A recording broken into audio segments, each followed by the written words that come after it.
লাগিব লাগে কিহত লাগি আছো আমি কিহত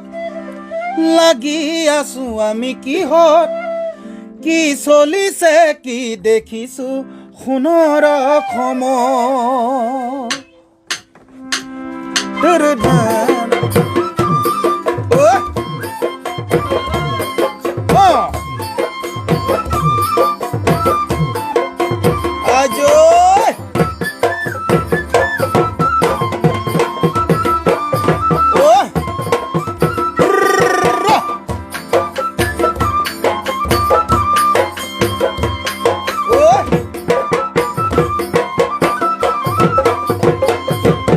লাগিব লাগে কিহত লাগি আছো আমি কিহত লাগি আছো আমি কিহত কি চলিছে কি দেখিছো সোণৰ অসমত লাগিব লাগে কিহত লাগি আছো আমি কিহত লাগি আছো আমি কিহত কি চলিছে কি দেখিছো সোণৰ অসমত পিন্ধিবৰ সময় হ'ল ৰণৰে কবচ হেংগাং লবৰ হ'ল তুলি লৈ হাতত ওলোৱা মিলি সকলোৱে জাতি বচাবৰ হ'ল জাগা জাগা অসমীয়া জাগিবৰ হ'ল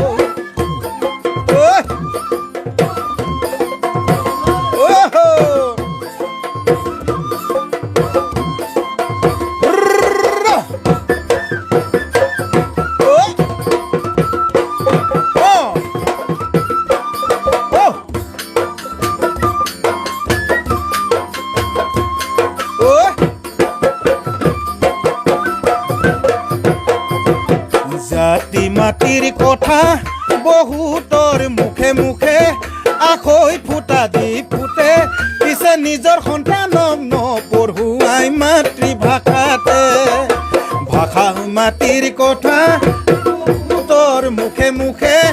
আখৈ ফুটা দি ফুটে পিছে নিজৰ সন্তানক নপঢ়ুৱাই মাতৃভাষাতে পিন্ধিবৰ সময় হ'ল ৰণৰে কবচ হেংদাং লবৰ হ'ল তুলি লৈ হাতত ওলোৱা মিলি সকলোৱে জাতি বচাবৰ হ'ল জাগা জাগা অসমীয়া জাগিবৰ হ'ল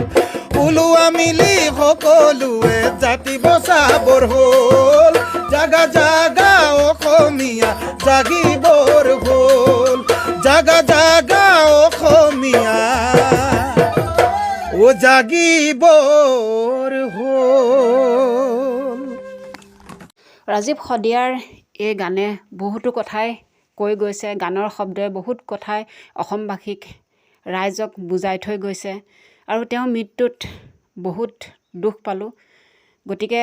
তেওঁ গীতসমূহ সদায় অমৰ হৈ থাকক তেওঁ অসমৰ মানুহৰ মাজত ৰাইজৰ মাজত সদায় অমৰ হৈ থাকক তেওঁ বিদেশী আত্মাই চিৰশান্তি লাভ কৰক ঘৰখনৰ ল'ৰাটো পত্নী সুখত থাকক তাৰেই কামনা কৰিছোঁ গানবোৰ আপোনালোকেও এনেদৰে শ্বেয়াৰ কৰি যাওক তেওঁৰ গানসমূহ সদায় অমৰ হৈ থাকক অসমৰ ৰাইজৰ মাজত আজিলৈ আহিলোঁ বাই বাই